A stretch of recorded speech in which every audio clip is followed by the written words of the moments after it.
Hey everybody, so today we're being joined by Skymone Cosplay. Say hi, Skymone. Hello everyone!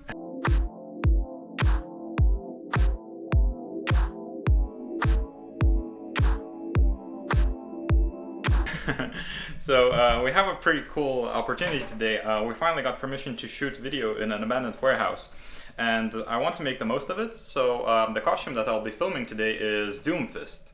So at the moment it's Doom Floor because it's all spread over the place. I guess the plan now is to get some makeup on, pack everything down, and make a cool video. So enjoy the show.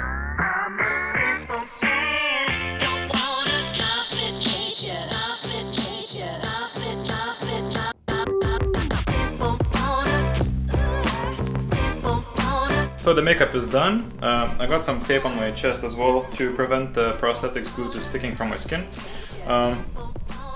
Yeah, I guess let's go for a drive.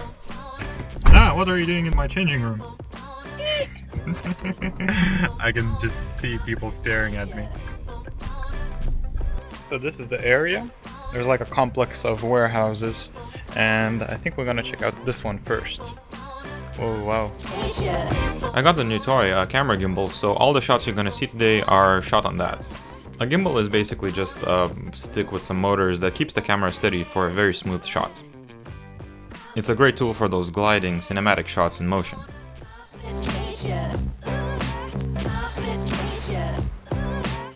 Getting into the rest of the costume is always the hardest and the longest part.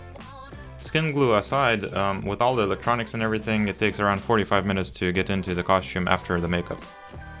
For some reason the camera kept losing focus. I think it's because of the polarizing filter on the lens. But luckily we did plenty of takes, so there are some that turned out fine. For some shots I actually like the loss of focus because it makes it look a bit more raw. We shot in this location for about 2 hours, and I just want to show you how footage that looks kinda unusable from the camera is actually pretty decent once you spend some time with it in the editing booth. This is how the footage looks straight from the camera, but with some color grading and some slowing down, the footage looks very stylish. You can change the entire mood of a shot by brightening it up a little bit and punching up the colors. I love this one. Another technique that I want to show you is called reframing. See how I'm kinda off-center here? You can fix the composition by slightly zooming in and moving the character. Now that my eyes are in the middle of the shot, it makes it more deliberate looking. And this is how it looks with some color grading. It's the same shot, but quite the difference, eh? You can only reframe and zoom so much, so for this sequence we shot multiple takes, both wide and tight shots, for more creative freedom in editing. It's just a good idea to have more material to work with. The second location was nearby, and it had some super awesome lighting. Spooky! Yeah. The skylights at that time of day provided very awesome light both on me and the background, so it was very lucky. Even with pro studio lights it would be hard to recreate this look. The next shot is inspired by this scene from the Doomfist animated short. I just really love the composition and I really wanted to recreate it. I think it looks badass. I wanted some outdoor daylight shots as well, so we went exploring. Found this cool graffiti area, and after messing around a little bit, we actually ended up taking some nice footage. I thought that the blue background with the red sash will be a nice contrast. We also took a few photos while we were there as well.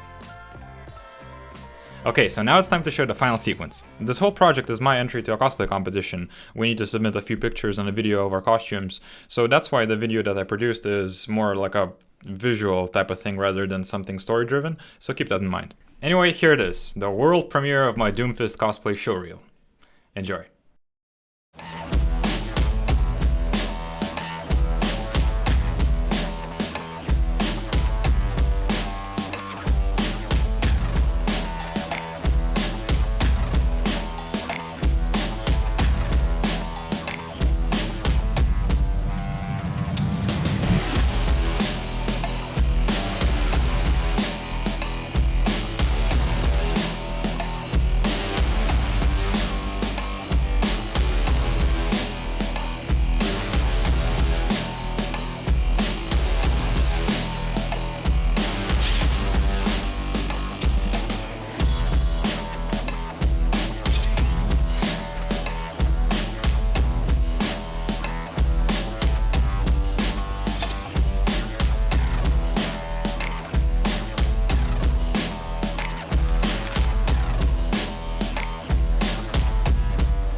Ta-da! I hope you enjoyed it and also spotted all the tiny little visual effects and the sound effects that I added to really sell it. Let me know what you thought about it, and if you liked learning a little bit about video editing. I figured everyone's watching YouTube videos nowadays, it might be interesting to show how they're being produced too, you know. That being said, thank you for watching. Please subscribe if you haven't already, it would mean a lot to me, so thank you for that. And yeah, I guess I'll see you in the next one.